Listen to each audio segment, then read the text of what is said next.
Bonjour à toi. Donc dans cette capsule vidéo, je vais reprendre un peu le chapitre 2 et ce qu'on a vu du coup, c'est-à-dire les transformations physiques. Bien, on a commencé ce chapitre par faire une petite activité sur l'achat du sel sur les routes. On s'était posé la question dans un certain contexte, est-ce que ça avait vraiment le coup d'acheter du sel pour les routes en hiver? Bien, alors je vais juste reprendre deux graphiques de cette activité. Le premier, de l'eau pure qui est initialement à 15 degrés, qu'on va refroidir. D'accord. Et cette fois-ci, de l'eau salée qu'on va aussi refroidir. Alors, qu'est-ce qu'on constate? On constate, lorsqu'on refroidit de l'eau pure à 15 degrés, qu'on va refroidir au fur et à mesure, on va constater qu'à 0 degré Celsius, on va avoir un palier. Alors, pourquoi? Parce qu'en fait, ici, le fait de... Voilà, ici, on a de l'eau liquide. L'eau liquide va voir sa température baisser, baisser, baisser, baisser, baisser, baisser, baisser, baisser, baisser, baisser. À cet endroit-là, la première goutte d'eau va se transformer en glace. Et tout au long de ce palier horizontal, d'accord, on va avoir des gouttelettes d'eau au fur et à mesure qui vont se transformer en glace, en glace, en glace, jusque là, où là, on a la dernière goutte d'eau qui va se transformer en glace. À partir de là, toute l'eau est sous forme de solide, et du coup, en continuant de refroidir, le glaçon va voir sa température diminuer, diminuer, diminuer. Ici, le fait qu'on constate un palier horizontal, on peut en déduire que c'est un corps pur. C'est-à-dire que dans le mélange initial, il n'y a que des molécules d'eau. Voilà. On appelle ce palier le palier ici de solidification. Alors bien sûr, si c'était dans le sens inverse, c'est-à-dire qu'on aurait chauffé un glaçon, on aurait appelé ce palier, qu'on aurait aussi constaté à 0 degré Celsius, le palier de fusion, bien sûr. Passage de l'état solide à l'état liquide. En ce qui concerne l'eau salée, ici, ce n'est plus un corps pur, c'est un mélange homogène. Et si on refroidit de l'eau salée initialement à 15 degrés Celsius, on va voir ce mélange, on va voir sa température diminuer. Et à partir d'une certaine température, d'accord, qui va varier en fonction de la quantité de sel qu'on a rajouté dans l'eau, donc ça ne sera pas toujours cette température-là, c'est-à-dire à peu près à moins 3 degrés, et bien on va commencer à voir ici la première molécule d'eau se transformer en glace. Et le mélange au sel se transformer au fur et à mesure en glace. Ici, on a la dernière goutte d'eau, bien sûr, qui se transforme en glace. Et puis après, on a un glaçon d'eau et de sel. D'accord? Et ce glaçon, après, on va continuer à le refroidir.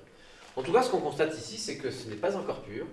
Ça, on le sait, mais non, excusez-moi, je recommence. On constate qu'ici, on n'a pas de palier horizontal, on a un palier un peu oblique. Ça, c'est ce qui caractérise vraiment les mélanges homogènes. Donc ici, on peut constater du fait que le palier ne soit pas horizontal que ce n'est pas un corps pur. Donc ça, c'est bien à savoir. Si on a un palier horizontal, on sait que c'est un corps pur. Si on a un palier non horizontal oblique, ce n'est pas un corps pur.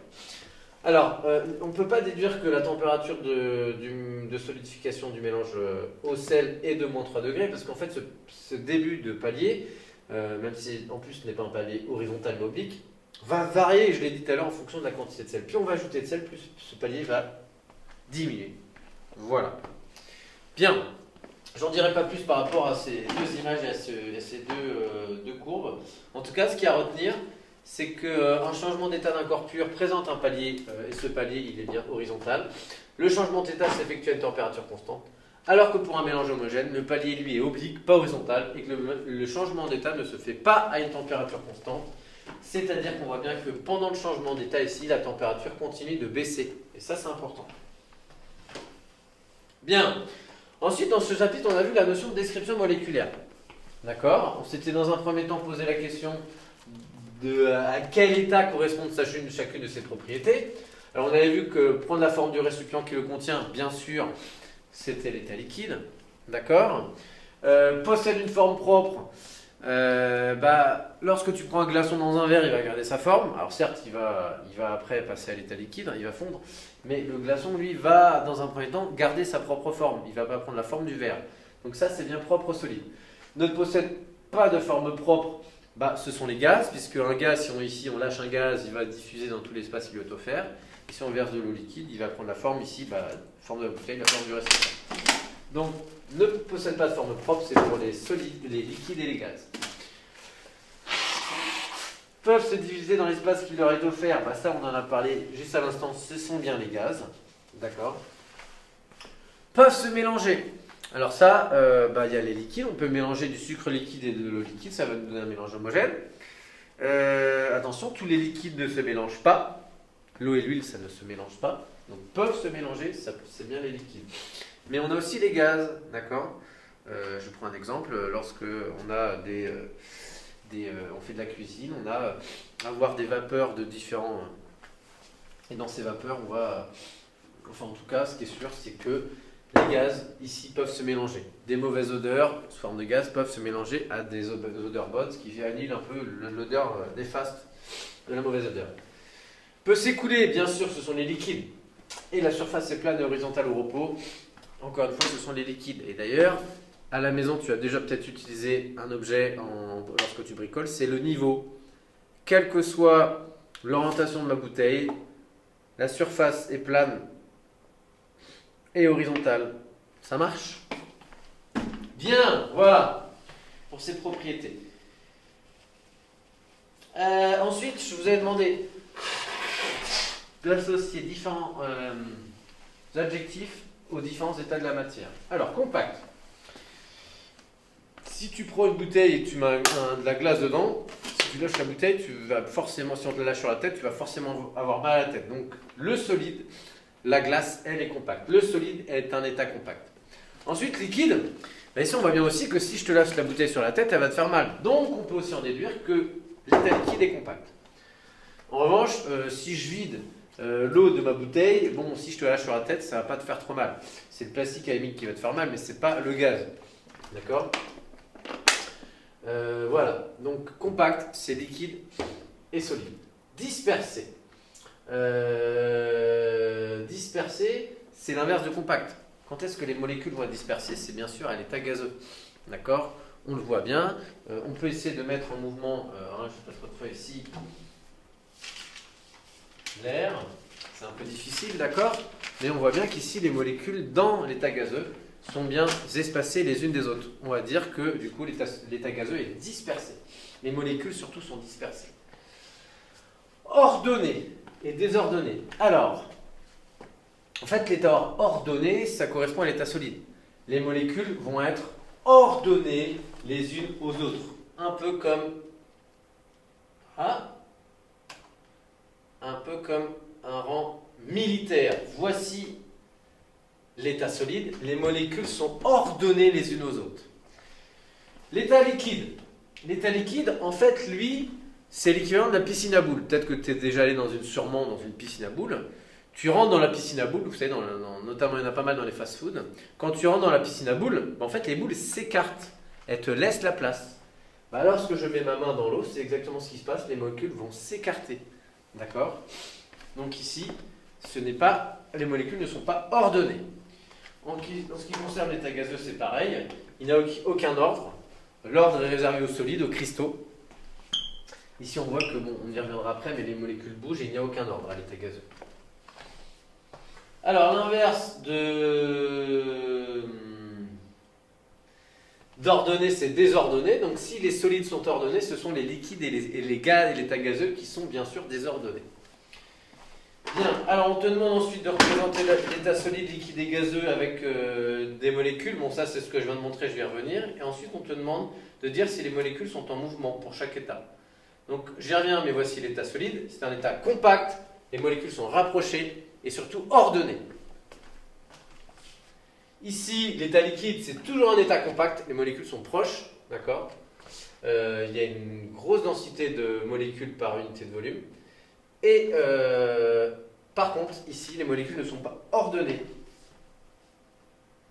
Elles sont désordonnées. En ce qui concerne l'état gazeux ici, c'est non compact. Les molécules sont bien dispersées.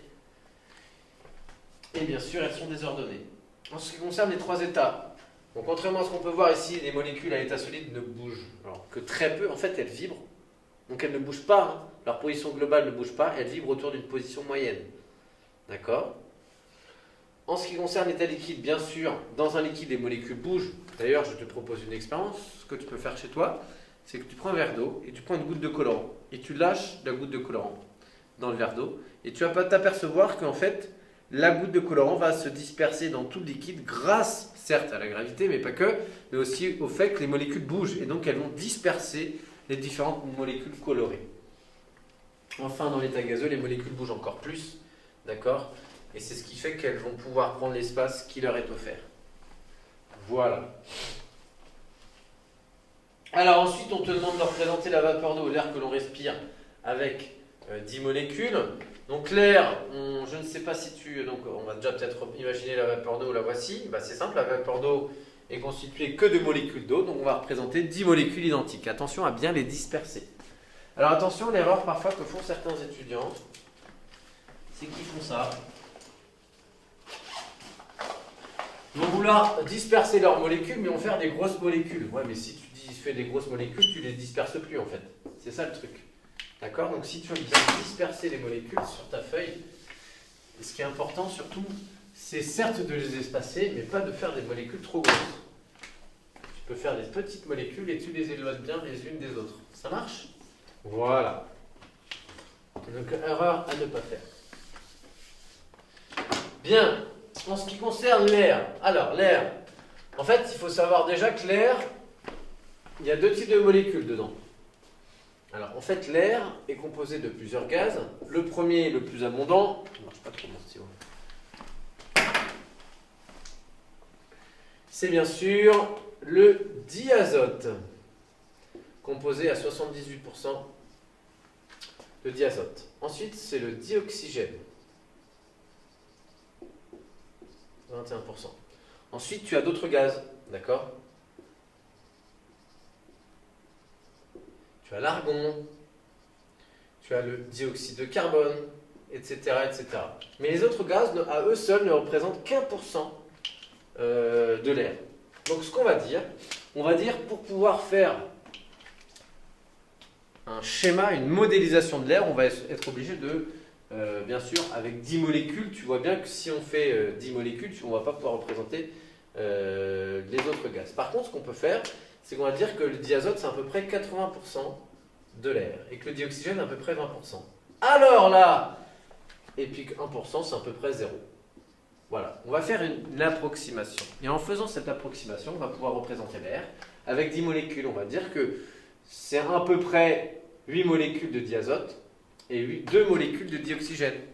Voilà, c'est un modèle. Alors ce modèle n'est pas exactement la réalité, mais il s'en rapproche. On pourrait faire un modèle encore plus précis. On prendrait 100 molécules cette fois-ci. Sur les 100 molécules, on en ferait 78 de diazote. On en ferait 21 de dioxygène, et puis l'autre molécule, ça représenterait les autres gaz. Et puis en fait, si tu regardes sur un moteur de recherche, tu vas t'apercevoir notamment sur Wikipédia qu'il y a des pourcentages encore après. C'est pas exactement 70%, tu as des pourcentages. Ici, c'est pareil. Et donc, en fait, si tu veux faire un modèle de plus en plus précis, il va falloir prendre un nombre de molécules de plus en plus grand. Bon, pour cette année, ça suffira largement.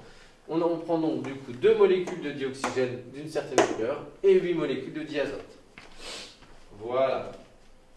Alors, ensuite, on peut se poser la question, quelle est la différence entre un corps pur et un mélange au niveau moléculaire? On a bien vu avec la vapeur d'eau, que dans la vapeur d'eau, il n'y a qu'un seul type de molécule. C'est donc un corps pur. Dans l'air, c'est différent. Il y a 2 types de molécules. On va parler du coup de mélange. Donc dans un mélange, il y a plusieurs types de molécules. Dans un corps pur, il n'y a qu'un seul type de molécule. Ensuite, la masse et le volume lors d'un changement d'état. Peut-être que tu as déjà fait cette expérience chez toi. Tu as pris une bouteille, tu voulais faire de la glace. Tu as rempli la bouteille jusqu'en haut. Et tu t'es aperçu dans le congélateur que ta bouteille a explosé, que ce soit en plastique ou en verre. Et du coup, on peut se poser la question de ce qui s'est passé. En fait, ici, lors du changement d'état, la glace va prendre plus de place. D'accord? Pour autant, le nombre de molécules n'a pas changé. C'est-à-dire, ce qui s'est passé, c'est que c'est l'organisation des molécules qui a changé. Dans cette organisation, la glace prend plus de place que l'eau liquide. Voilà. Et donc du coup, lorsque tu le mets au congélateur, ce qui va se passer, c'est que la glace prenant plus de place, ça va presser contre la paroi, puis à un moment, ça presse tellement que ça casse. Alors si tu veux faire de l'eau à l'état, faire de la glace, moi ce que je te conseille si tu as une bouteille chez toi, c'est à ce moment-là, prévois toujours le fait de Ça peut être intéressant lorsqu'il fait chaud d'avoir un peu de froid. Tu remplis ta bouteille, mais aux 2/3 ou 80%. Tu laisses toujours une zone pour laisser l'état solide prendre forme et donc laisser de l'espace dans ta bouteille. Et là, tu verras que du coup, tu ne la casseras pas. En tout cas, ce qui est sûr, c'est que lors de ce changement d'état, le nombre de molécules ne change pas. C'est exactement le même nombre de molécules. D'accord ? Par contre, ce qui va changer, c'est la dispersion, l'ordre des molécules, et ça va changer. Leur organisation. Voilà. Donc, le petit bilan de ça, c'est que la matière est constituée de molécules. Que lors d'un changement d'état, la masse se conserve, bien sûr. Le nombre de molécules reste exactement le même. Ce qui va juste changer, c'est le volume qui va changer. La distance entre les molécules change. Le deuxième point, et ça va être le bilan du chapitre, c'est que lors d'une transformation physique, c'est-à-dire ce qu'on appelle un changement d'état, le nombre de molécules reste le même. Et les molécules restent les mêmes. Elles restent identiques. Seule l'organisation et les distances entre molécules vont changer. Et ensuite, ce que je vais te demander de retenir, c'est à peu près la composition de l'air qu'on va réutiliser au cours de l'année. Voilà. Bon, en tout cas, j'espère que cette petite vidéo t'aura permis de reprendre un peu tout ça, notamment l'évaluation. Et en tout cas, je te souhaite bon courage. À bientôt, au revoir.